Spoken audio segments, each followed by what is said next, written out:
Karena meninggalkan tugas, 3 oknum polisi di Polda Gorontalo dipecat dengan tidak hormat.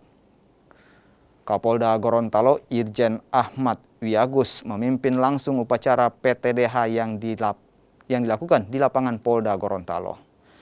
3 oknum polisi yang dipecat yakni Brigadir SM, Bribtu RS, dan Bribka AKY.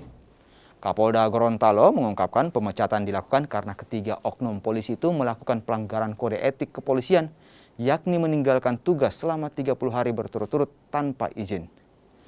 Dari 3 oknum yang dipecat, salah satunya terlibat investasi bodong. Ya, bahkan ada yang 6 bulan ya, dia tidak melaksanakan tugas.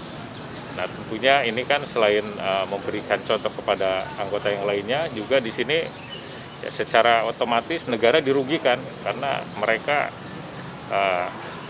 masih menerima kompensasi gaji, kemudian remunerasi, makanya kita juga tuntut mereka untuk mengembalikan. Ya, salah satunya yang terlibat tindak pidana di bidang perdagangan, ya, tindak pidana tipu dan penggelapan, kemudian juga tindak pidana perbankan, dan tindak pidana pencucian uang, ya, atau masyarakat mengenalnya sebagai perbuatan kriminal investasi bodong.